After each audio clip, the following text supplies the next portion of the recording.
Welcome to video So what you're seeing 100.5. behind me are two SUVs and a garbage truck that just had to pull out and turn around because 5 protesters are blocking the road to the Kinder Morgan Marine Terminal in Burnaby, BC, and they are stopping trucks from going down to the terminal. So my name is Dylan Sunshine Waisman, and I'm here in Burnaby. We're at the bottom of Burnaby Mountain. This is not the usual location where protests see. This is the marine terminal. And last month, 7 people were arrested here for actually blockading the ocean side on kayaks. And I'm going to talk to an organizer now and ask what we're doing here instead of where the protests usually take place, which is on top of Burnaby Mountain at the tank farm. Hello. Hi there. Can you please introduce yourself? Sure. My name's Sven Biggs. I'm one of the organizers of today's action, and I work with Stand.Earth. Okay, great. And can you tell us what we're doing at the marine terminal instead of the tank farm today? Well, this is one of the two places, this and the tank farm, where Kinder Morgan, or the government of Canada, depending on who you think owns the pipeline right now, can still do work. They have permits for this site. They're preparing behind us to put in new pilings for a new dock that would allow them to fill up 3 tankers at the same time at this location. And they're also clearing an area where they're going to eventually bring in a huge boring machine which will bore through Burnaby Mountain through to the tank farm. Okay. So this is a critical site for their construction. Right, and today in particular, this action is happening? Well, and today in this, there's ongoing construction here. So we're here today in particular because we wanted to send a strong message to Justin Trudeau that despite the change in ownership of this project, protesters aren't going anywhere. We've heard from sources in Ottawa that they thought that their buyout news would deter folks from taking these kinds of actions. And we're proving today that that just isn't the case. The people here in Burnaby and across British Columbia are willing to stand up against this pipeline, whether it's owned by a Texas oil giant or our own Prime Minister. Right. Okay. And so this is the first day that people look like they're risking arrest since the Crown said it would pursue 7 days jail time as the consequences. So how does this change things? Well, I mean, it means that we're asking folks to take a lot more legal risk than ever before. So I think we're really indebted to the folks that have chosen to step up and risk going to jail for this. But that's the kind of passion that we have around this issue. People are willing to risk time because they feel strongly that their communities and future generations are at risk. Right. And how are they preparing differently, or how are you preparing differently for this different threat? Well, we go out of our way to make sure that everybody understands the legal consequences that they could possibly face, and that everybody makes a fully informed decision. I think that's an important part of leading a responsible action like this, and so we've taken extra steps to make sure folks are aware, and that they'll be supported through the legal process as much as possible. There's a legal defense fund that folks can donate to that helps pay for legal costs for defendants.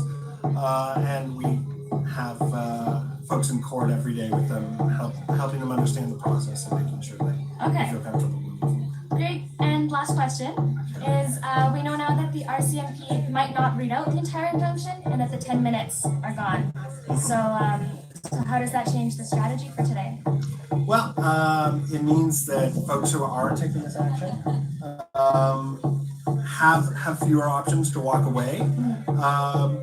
We've been in discussion with the police. We understand that the folks will still be given a warning.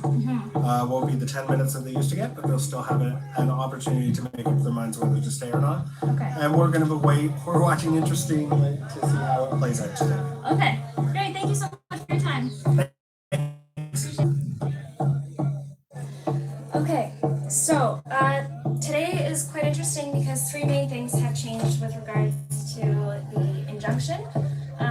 So these people who are on the line right here are blocking the road. There's just about 10 of them, and by crossing the 5-meter injunction line, they're actually risking 7 days jail time. So that's one of the biggest things that has changed with the injunction. The injunction was placed mid-March, and it means that a 5-meter exclusion zone was placed around this Burnaby Marine Terminal and also the tank farm on top of Burnaby Mountain. However, the second thing that's changed with regards to this injunction is that now all subcontractors and contractors of Kinder Morgan will be covered by the injunction, and Maureen Caloran, who is the legal defense for Kinder Morgan, said in light of a Greenpeace action where an activist climbed a tunnel boring tool out in Delta, and they said that all of their tools and such are necessary for the construction and operations of Kinder Morgan, and so they shall be covered under the injunction, which they now are. Protesters can't go within 5 meters of any subcontractors or contractors of the company in British Columbia. The third thing that has changed is that normally the RCMP will read out the entire injunction and then give 10 minutes for the protesters to decide whether or not they want to continue with the action and go to jail, or not jail, sorry, be arrested, or if they want to step away and stop breaking the injunction.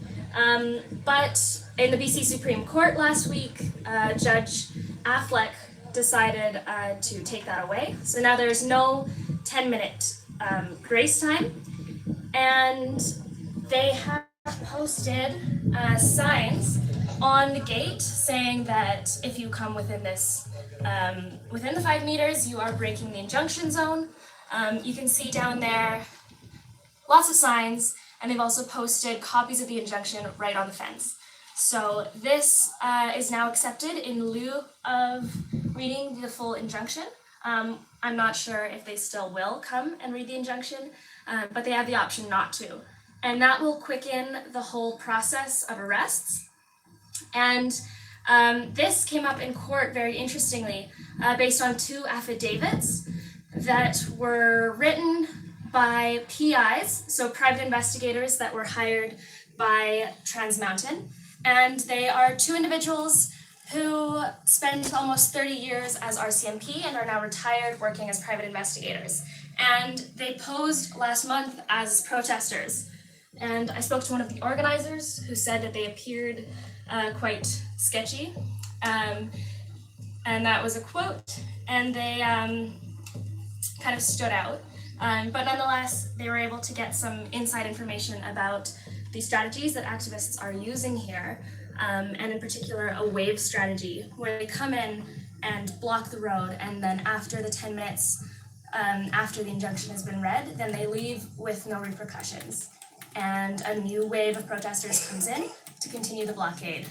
So based on those affidavits of the private investigators, they changed the injunction and took away the 10-minute grace time. So it should be interesting to see today how the RCMP conduct themselves. I spoke to the RCMP on the phone last week, and they gave me a statement saying that they still would read the injunction, but just take away the 10 minutes and then proceed with arrests. So it looks like there are about 5 people risking arrest right now. And over here is everyone who is supporting. So I'm going to go down and talk to some people risking arrest. Hello, I'm an observer right now. So can I ask, how are you feeling today about risking arrest? First, I'm loving the weather. Thank you for inviting me, guys. I love it.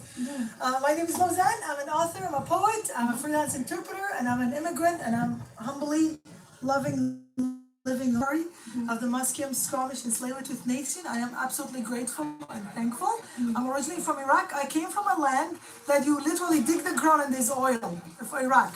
And I have seen the blood, the devastation, the power, the hunger, the greed, and the utter endless stream of suffering of people because of that commodity. And when I was a refugee in Turkey, I saw a little video clip of people protecting this what sound is it called? Quack sound. And I thought that was really amazing that people protecting trees in Canada. And I thought if they protect trees, they must be really good to human beings. So when I come here, I found out that no, they're gonna ruin our inlet with this dirty, dirty tar sand. And when I get to see how much, can you see that sign there? That sign of, can you show us that sign? Please show us that sign. How much the government is lying to us. A lot of people I know voted for him simply because he said he's gonna cut the oil and gas subsidy to 3.3 billion, and he said he's gonna invest in clean tech. This is not a clean tech. Spending money on pipeline, it's not a clean tech. And we want to know that, we want the world to know this inlet, this water doesn't belong to Kinder Morgan. It doesn't belong to the pipeline organization. It doesn't belong to Trudeau. It doesn't belong to the government of Canada. This water belongs to all of us. Water is a living thing, and we are protecting it. We're not protesters, we're protectors, and we need to make a stand. And it's a shame that the government of Canada making it illegal for us to speak, to stand up for what we believe is right, and protecting and standing up side with the First Nation who do not want this dirty pipeline to get through. That's what fueling our engine. And I believe, before I go on, and everybody know that I believe Canada can 100% can really, really fastly invest in a clean tech and switch into clean tech energy. We don't need this dirty pipe. We don't need the tar sand. I can live without it. So you said that you came here as a refugee. So when did you first?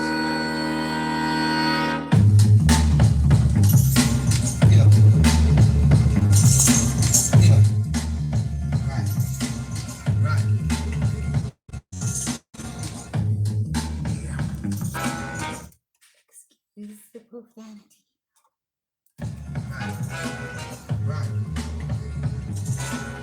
I hate the way they act like snobs when these liberals are just as bad as the cons and kitchen at the stalls and shopping mall. They all spend same dollar on their stocks and bonds. All they at the charity ball. Cause liberals will think they good for the causes, but they banks involved in the high-tech bombing. Big pharma, petrol tanker drama, karma, a lot of cause and links. But liberals will think they shit dumb stinking, and they drink they filter arse in the brink of a collapse in the sixth mass extinction. The ship sinking, the liberals are driving that shiny diet, hybrid eco-tie, tax base, go straight to state violence, invest in techs and weapons suppliers. Right?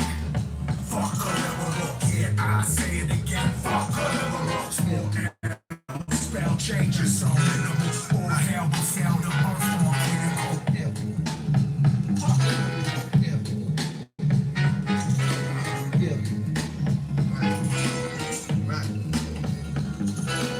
I hate the way that they fake the fight when them liberals will push that left versus right. Like Bush is bad, but Obama's nice.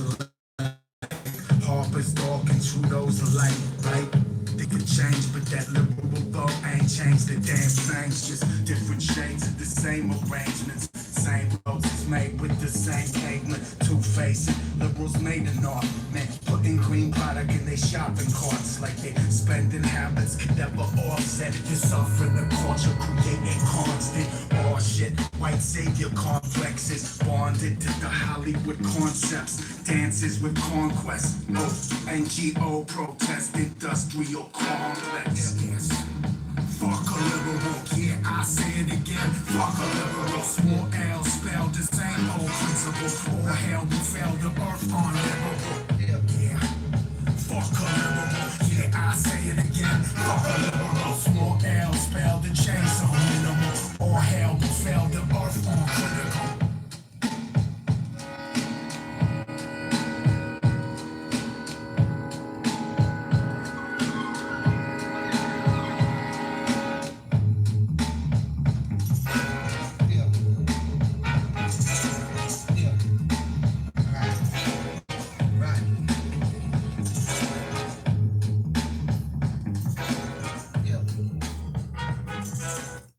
Yeah, that is Lee Reed, and the song is called Dear Liberal, Shake Your Head. Before that, we heard from Sunshine.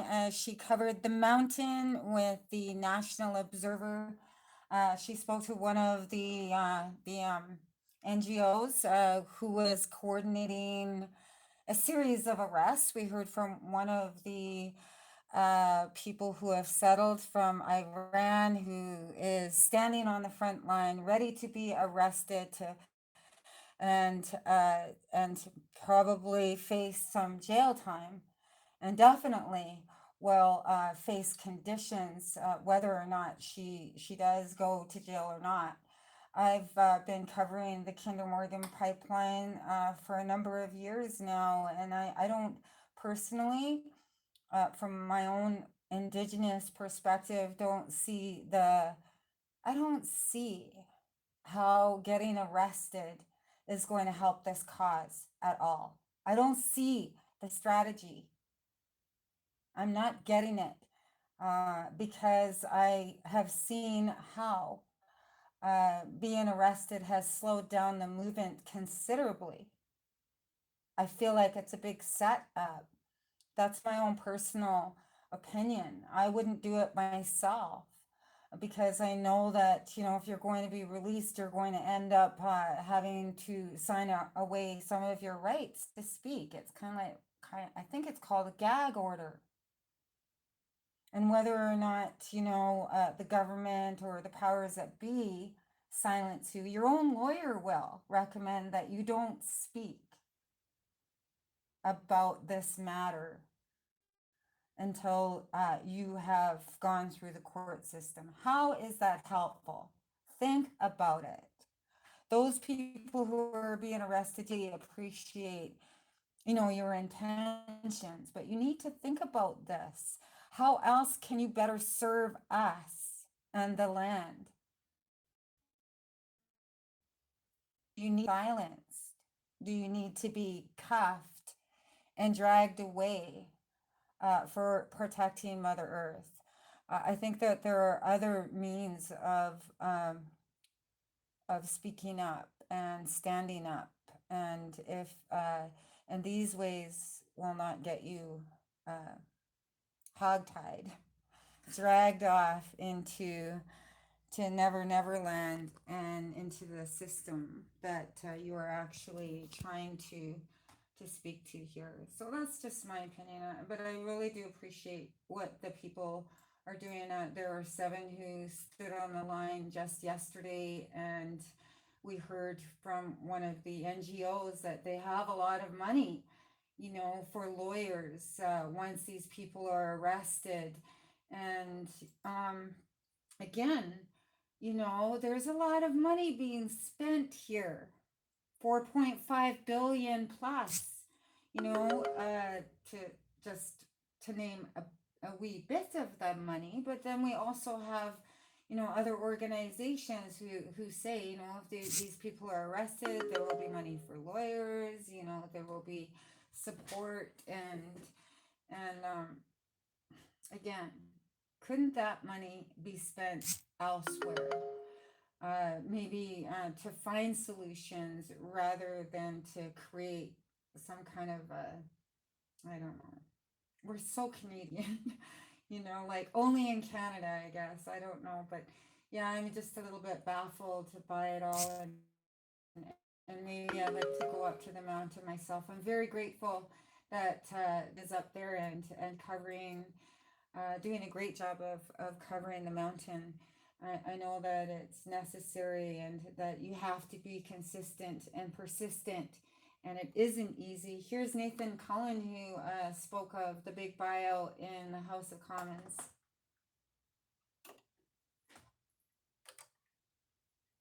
On Co-op Radio 100.5 CFRO, thank you for joining us. 65-year pipeline. No, but wait, schools and parks and literally crosses hundreds of rivers. Well, the Liberals do. And they somehow decided that paying $4.5 billion to buy an old pipeline and not tell us how much it's going to cost to build some illusionary new pipeline is somehow a good, quote, investment. When did Liberals actually decide that trampling over the rights of Indigenous peoples and putting our coast further at risk was somehow in the public interest. Mr. Speaker, we approved this pipeline federally back in November 2016 after robust. The BC government approved this pipeline. We know that in this country, to get investments made, we need to have the rule of law. We cannot have a situation where provinces delay, create uncertainty, and make it such that investors don't actually want to invest in our country. We're moving forward to ensure this project moves forward. We know that eventually it can move to the private sector, which is what we will aspire to do following this decision today. The member for Skinner-Berkeley Valley. $2 billion to provide safe drinking water for every kid living on reserve in this country. $4 billion to buy a 65-year-old pipeline. You have to ask yourself, priorities do these liberals actually have? When it's these liberals can't find a shovel big enough to pitch in. It won't stop First Nations in court, and it won't stop people in the street. So when exactly did liberals decide to trump First Nations rights and title and protecting our coast, all in favor of some Texas oil company they want to help out? Minister of Finance. Mr. Speaker, I can only repeat that we think that it's critically important that we ensure that a project that's been federally and provincially approved can move forward. We've decided to purchase these assets because we know this is the way to ensure that this project actually happens and that we deal with the squabbles between provinces. We will move forward, reducing the risk in this project so that we can ensure that the economic advantages that we're seeking are achieved for Canadians. The Honorable.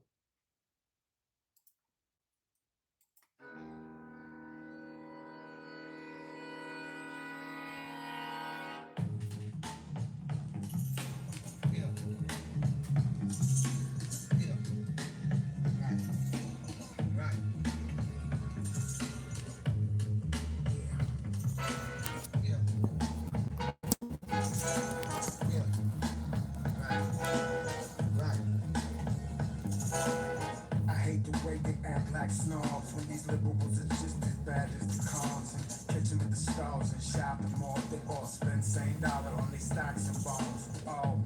They're at the charity ball cause liberals will think they're good for the causes, but their banks involved in the high-tech bombing. Big pharma, petrol tanker drama, karma, a lot of cause and links, but liberals will think they shit don't stink and then they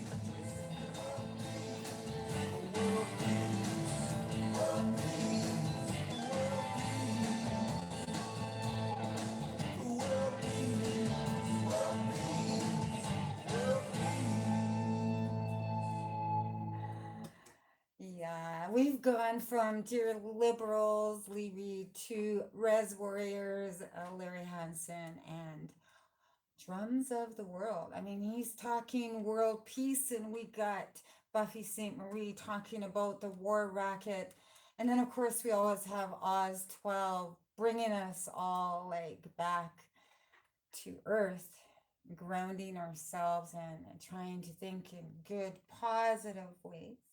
So here he is with a song that I personally love and would like to basically, shout out to all of you warriors out there, or the protectors of the land, from the Texasquelas, Umbers, Ambers, Ernest Alfred, the late Gordon August, and of course, Zawzalia Tree, from Camp Cloud, Looney Urchin. I really, really admire that young lady, as well as Kanahus Manuel, Ida Manuel, Anushka Adzadi, and Sly Ammon Hamilton. These people are protectors of the land. They're protecting fish farms. They're protecting the logs like Goot Geese and Dan Wallace. These people have been standing for all the right reasons, and they deserve to have respect and acknowledgement. And so I'm going to play this song by Oz 12, and it's called Stalau Protector. Thank you for joining us on Co-op Radio. Oh, 100.5 CFRO.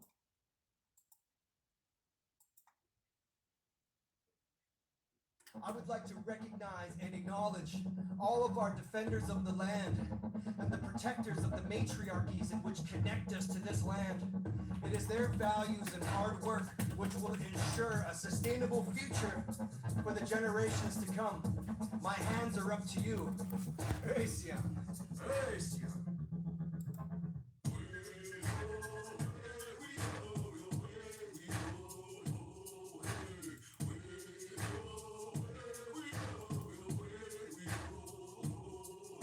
To all the aunties, to all the sisters, to all the mothers,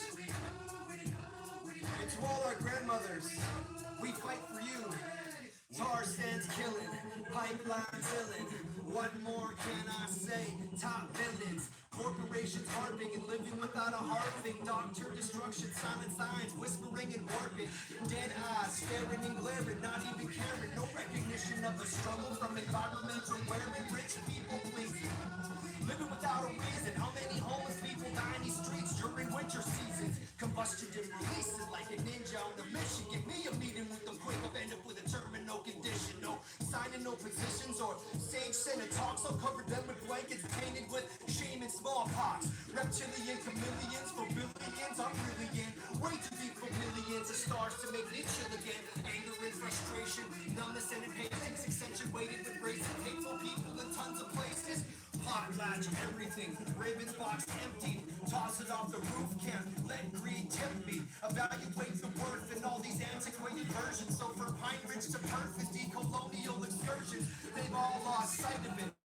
Trending in the trending, when social development falls to resource spending, so whatever makes money just becomes the most famous. So they're quick to destroy us when they know they can't aim us. Alone we are vulnerable, together we are legion, like plates of a turtle shell, representing regions with rings of enlightenment, strengthening the structure, a honeycomb of informational superconductors, a billion microprocessors searching for the medicine, swarm to bring it back to earth and storm if you won't let us in with the new world.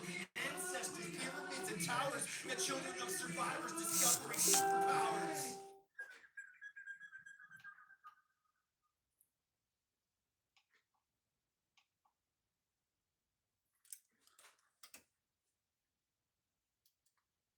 You're listening.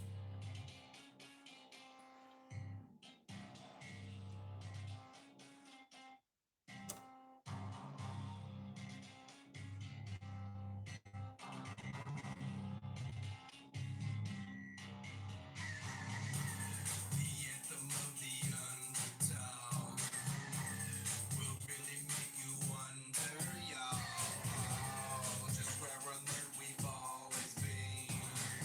Just look around.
best go on and they got where they turn. Because some of these heads is as soft as nervous. That's okay though. There's more to build for them and they burst. So say, come on. The anthem of the underdog will really make you wonder, y'all. Just where on earth we've always been. Just look around you, we surrounded your scene like. That's Oz 12 on Co-op Radio.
Say money's boss, gotta get that money for the money's gone. Money thoughts, I got money thoughts. They looking at me like money dog. These money thoughts, keep it going. Money is flow.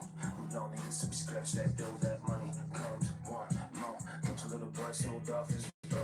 Second verse it gets worse. Life's a bitch and I'm steal from my purse. Goes my turn, get my earn. Life's a fake, I wanna make this work.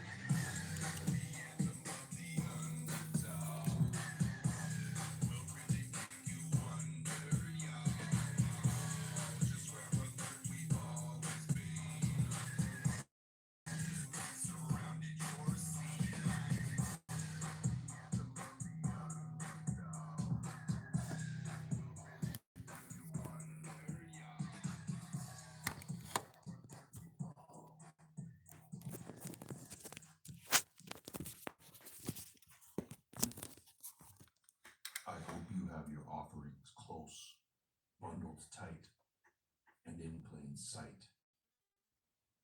As I tell about the night when all the wooden Indians came to life. It was a night filled with mystery and the reliving of histories. It took centuries for this to be. My grandchild told this to me. And they say the spirit responsible was hidden inside a jade dagger or knife on that night when all the wooden Indians came. Their eyes opened and they could see the future and the past of thee, could feel their blood move so free as they loosened their feet from their ancestry. The war cry screamed shrill, still filled with ancestral strife on that night when all the wooden Indians came to life. The windows of cigar stores smashing in the distance, howls in the darkness, a steady growing resistance. For some there would be fright and red on a knife on that night when all the wooden Indians came to life. Been done in the States. And we remembered what we had heard about the Queen being so good to the Indians, and that her laws carried out by her chiefs were always just and better than the American laws.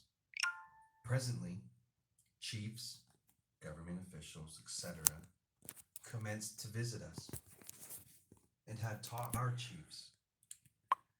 They told us to have no fear, that Queen's laws would prevail in this country, and everything would be well for the Indians here. They said a very large reservation would be staked off for us, the southern interior tribes, and that the tribal lands outside of this reservation, the government would buy from us for white settlement. They let us think this would be done soon, and meanwhile, until this reserve was set apart and our land settled for, They assured us we would have perfect freedom of traveling and camping, and the same liberties as from time immemorial to hunt, fish, graze, and gather our food supplies wherever we desired. Also, that all trails, land, water, timber, etc., would be as free of access to us as formerly. Our chiefs were agreeable to these propositions, so we waited for treaties to be made, and You're listening to Co-op Radio 100 CFRO. That is Oz 12. You can find him on SoundCloud. I played you the Stellar Protector and the night all the wooden Indians came to life. And now you've just heard the beginning of 1910 Sir Wilfrid Laurier Memorial. We have a call in right now. We'll get right back to Oz 12 right after this. I have Ted Wilson on the line, and Ted Wilson is here to congratulate the spring 2018 graduates of the First Nations Studies and Language programs. Hello, Ted. How are you doing? I'm very good, thank you. Can you tell me more about the language program that you speak of?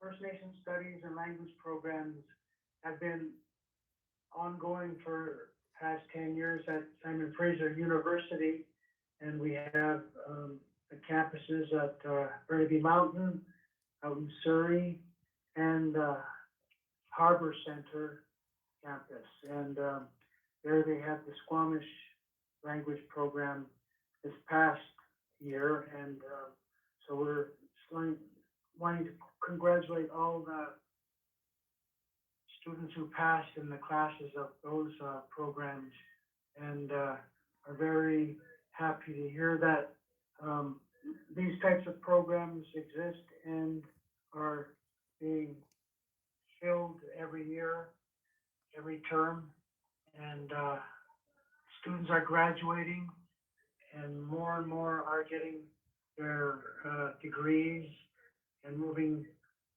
on into the different professional fields of history and culture and language throughout our communities. And city are increasing almost threefold every year. And so we're seeing more and more students from all the various First Nations, Métis, and Inuit communities. And we're very happy to have that happen here at Simon Fraser University, where I'm the coordinator of the interim Aboriginal University Preparation Program. That's an amazing program, and what a great opportunity for people who are living in the urban city to be able to tap into their language and via their language some of their ancestral ties and values. Do you know what language do you know any of the Humkamilam or the Halkamilam language yourself, Ted? No, I'm not a speaker myself. I'm from the northern community of Hartley Bay, Gitgat of the Tsimshian Nation. Oh. Well, we're trying to get a language program going here for that. And so we're busy with that development, and I am familiar with that language and have practiced some of the grammar and phonetics and the use of words in that language I have grown up in the Tsimshian? up north. Oh, so that's the Tsimshian language? Or Somalia.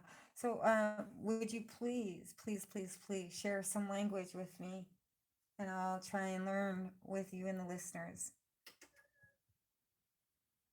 I'm not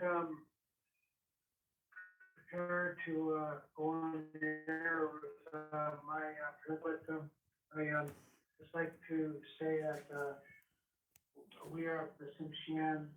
Our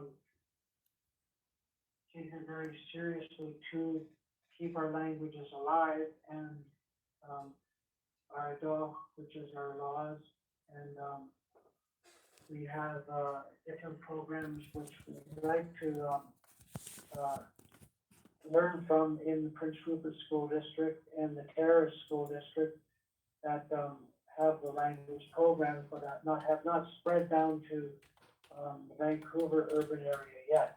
And we have a lot of members of the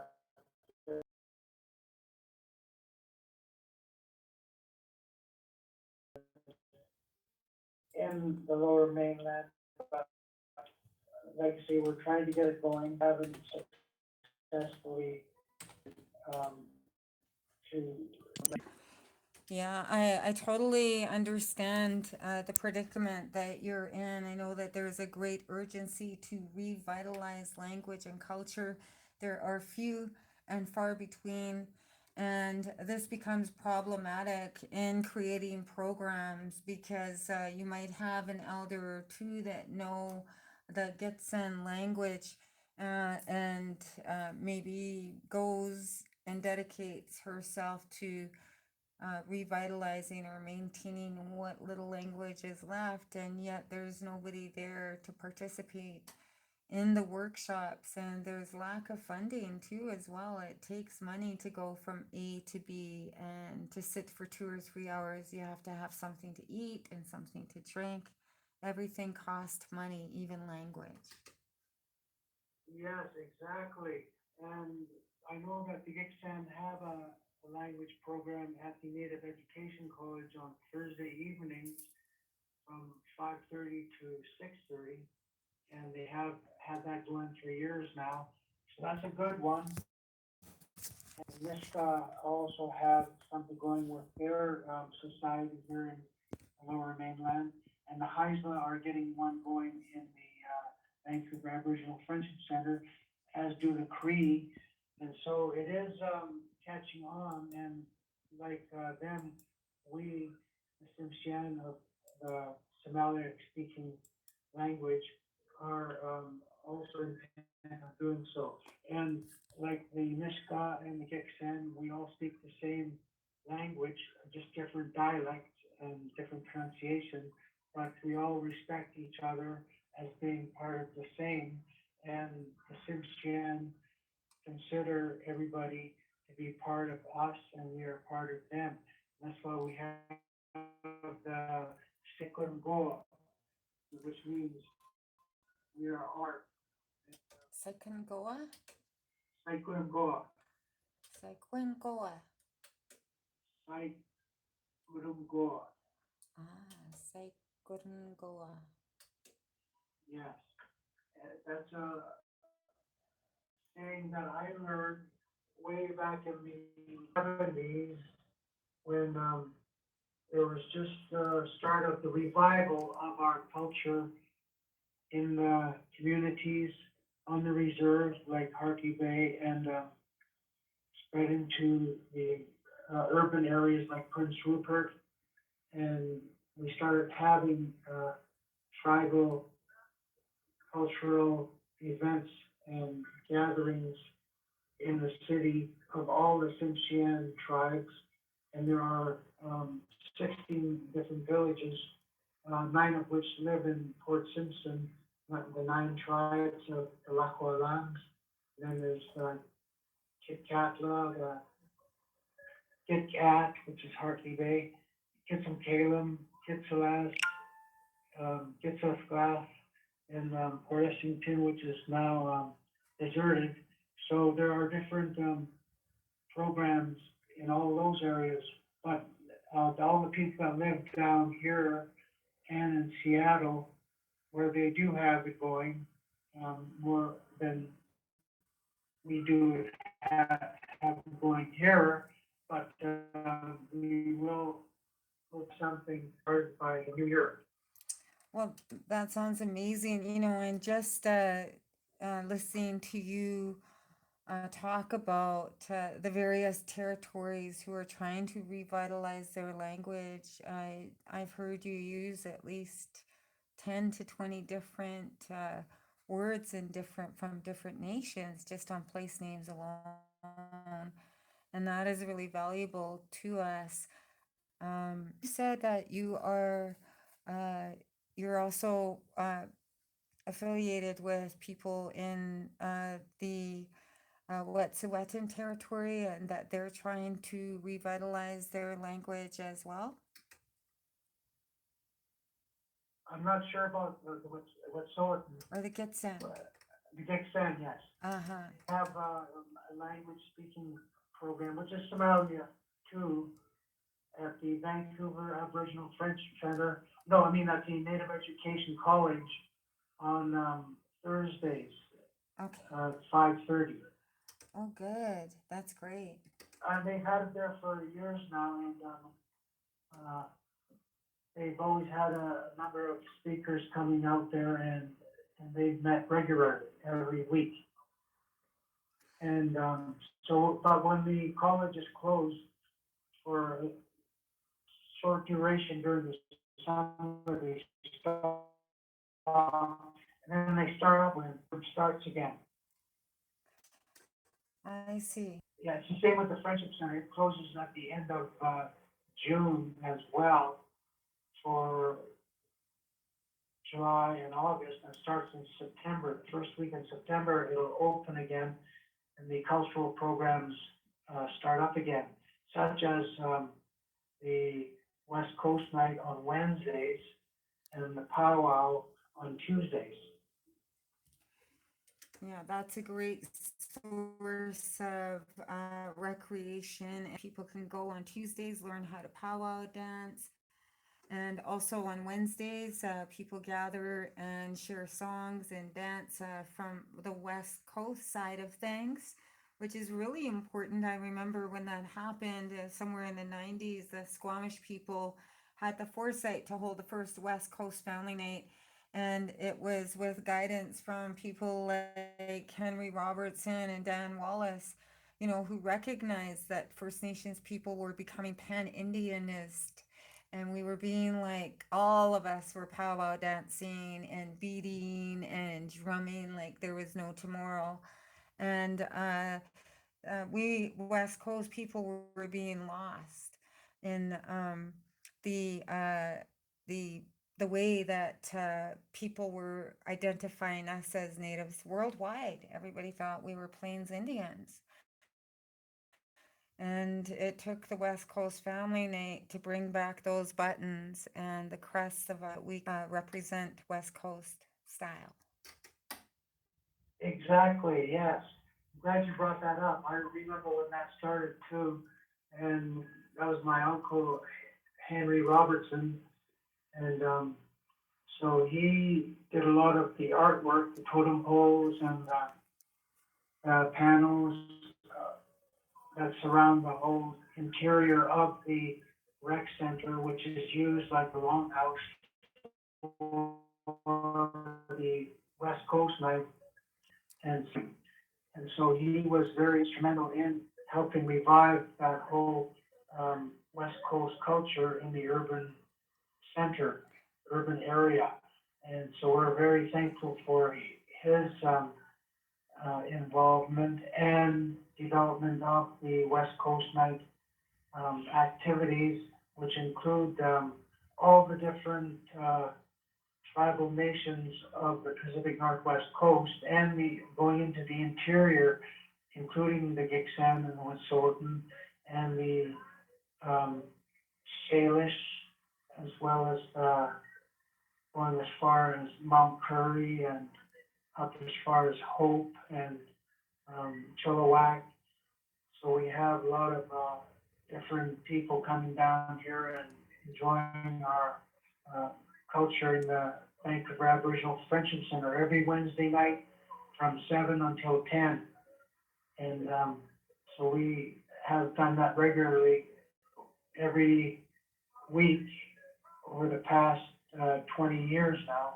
And so it is really a good thing to have here in the urban area, but unfortunately, it's closed for the summer months when a lot of our people are here in the urban area and left with nothing to fill that vacancy when it stops for the summer. Yeah, definitely true. You might want to take it out to the park. I know that some of the people go and it's like a pop-up park, like drum session. So keep your ears open. If you hear those drums a calling, just walk on over, sit down, have a listen, or dance. I really appreciate your call, Ted Wilson, and it's been very interesting to reminisce with you about the West Coast Family Night and how they all began. They are at the Friendship Center every Wednesdays between, as he said, 7 o'clock and 10. And also powwow singers show up in big numbers on Tuesdays between 7 and 10 as well. I'm Gunargie O'Sullivan. Thank you for calling in, and a big congratulations. My hat and my hands go up to all of the language learners out there. First of all, for recognizing that they have a responsibility to learn the language. And I'd like to also put my hands up to SFU for providing such a program and giving us accreditation for language learning programs.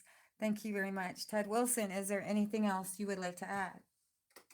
Yeah, I'd like to thank the teachers of the Squamish language for uh, being there to teach their students.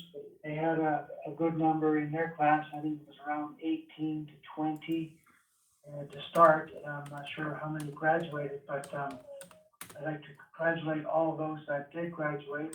And those teachers were uh, Mr. Rivers, Dustin Rivers, and the other instructors in his department, which are, and that's our host nation of the Lower Mainland. And we'd like to raise our hands up to them for taking this initiative and leadership and showing what can be done when they make up their minds to revive their culture and their language. Canada is a very diverse country full of many indigenous languages that are very distinct from one another. I'm told that there are approximately 11 main language families across Canada. 7 of those language families are located in British Columbia. The Coast Salish is a very large language family that extends well into the United States, filling most of Washington State towards Portland, Oregon, Vancouver Island from Victoria all the way up to Comox, back to the Lower Mainland here. This geographic region represents Coast Salish territory, where we have approximately 16 dialects of our language. The Squamish language is one of those dialects known as the Squamish Snatchum. We have a very unique language that is very guttural, and it reflects the rhythm of the land. As the wind blows off of the ocean, it goes over the islands, up these valleys, into the glaciers, and it drops into the steep valleys. So we have many inflections in our language that directly mirror that relationship to our territory. That's right, and you heard it here on Co-op Radio. That is Hereditary Chief Ian Campbell breaking it down for us so that we all understand why language is important, and perhaps, how does it relate to the land, and how does it connect us to the ancestors. Don't forget, tomorrow at 12 o'clock, stand the BC Fish Farms Out Vancouver Wild Salmon Rally is happening tomorrow at 642 West Broadway, 12 p.m. Once again, 642 West Broadway. Stand up for BC fish and salmon. You know that Ian Campbell is a hereditary chief. You know him through some of the programming here that we've done at Co-op Radio that support language and cultural revitalization.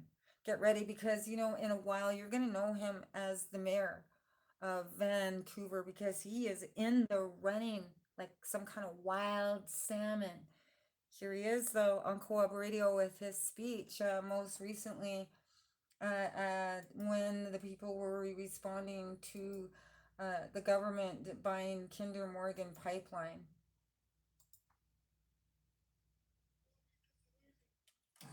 It's a very important day to stand together in unity and strength. Canada made commitments to UNDRIP.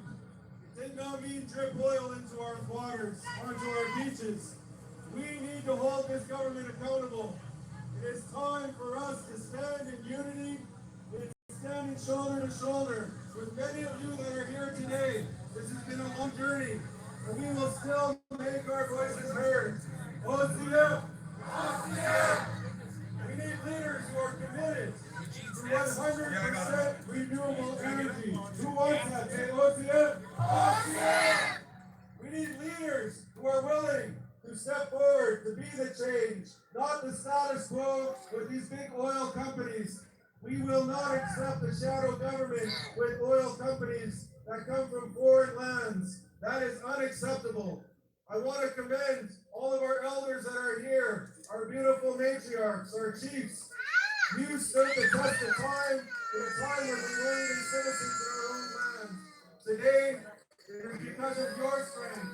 You have been fighting to change the narrative in Canada. And I'd like to honor our children that are who are the ones who will inherit this mess. We want to not give you a mess to live in. You deserve a clean environment. You deserve a strong economy, not one based on oil and archaic ways of being. We need to move forward. 100% renewable energy. OCF!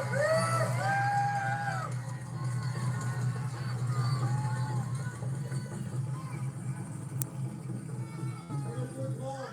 It is with love that we stand here. The love for one another. The love for Vancouver. The love for our environment. We need to stay strong more than ever. This is the time for us to build and strengthen our unity as a family. We are all in this together. It does not matter, as our brother Ruben always says, oil pollution does not discriminate. This is not just a First Nations issue. This is a Canadian issue. It is time to mature as a society. We can do this together.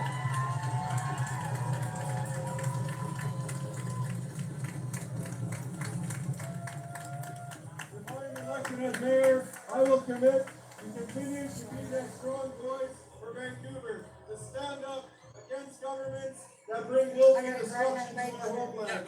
We need strong leadership more than ever today. OCM, you're listening to Co-op Radio 100.5 CFRO. That was Ian Campbell just recently, May 30th, talking about the bailout of the Kinder Morgan pipeline, what he really thinks, and what he would do if he were mayor. So, we only got like 10 minutes left here. So I'm just going to kill some time with you. We started you off at the top of the show with a little bit of music by Larry Hansen and the Res Warriors, previously known as Larry Hansen and the Bannock Band. I'm still like sitting here thinking am I like best. I have to say it's the title. We heard from Snow, and she broke it down for us what's going on in ever since the bailout. There have been people standing on the front line getting arrested until just yesterday. There were 7 or 8 of them, mixed bag of people, some Iranians and some First Nations, a little bit of this, a little bit of that. And then, of course, we heard from one of the spokespeople for NGO, and he talked about, the strategy, why they're doing this, and what they hope will come out of it. I said that personally, people, I don't really agree with that. The idea of getting arrested by the po-po, right?